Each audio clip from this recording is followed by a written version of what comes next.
My place in Canadian history.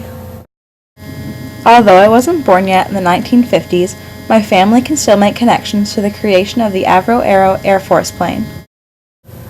My grandparents would remember how good it promised to make the economy and how tragic it was when the assembly got shut down. The Avro Arrow supplied many jobs for Canadians and would have boosted Canada's status around the world. The new Canadian flag, as we now know it, was adopted in 1965 when Lester B. Pearson was Prime Minister. My mother was born in 1964 and father in 1962 in Canada, so they are very young as this was happening, but they were still there to live through it. My grandparents wouldn't have been very old at the time and just had kids, so they remember as it was going on in the news and in the paper every day. People thought it was disrespecting Britain because they had fought in the wars under the old flag for years and now they want to change it.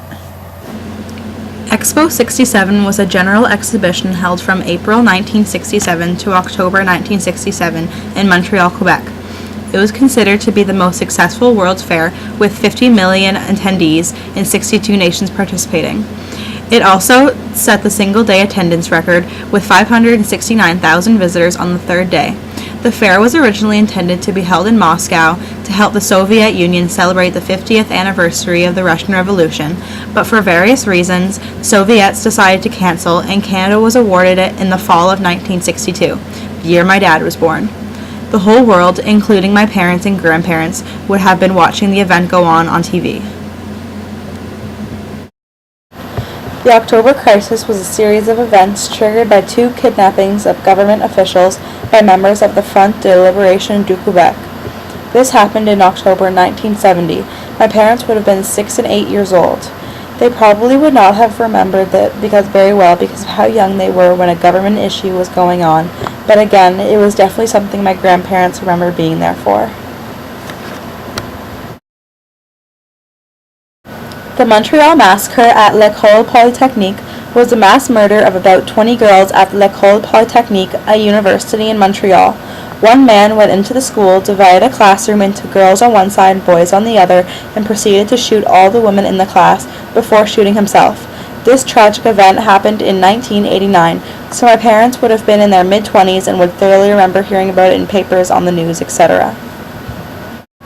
The sponsorship scandal was when the government started to lose millions of dollars and they didn't know where it was all going. This happened until 2004. I was 9 years old at the time and don't remember it at all. A 9-year-old doesn't know what's going on in the government, but I can say I was there to live through it. Also, my parents would have been watching the news and keeping up with the scandal as it progressed. Canada was one of the first countries to sign the Kyoto Protocol.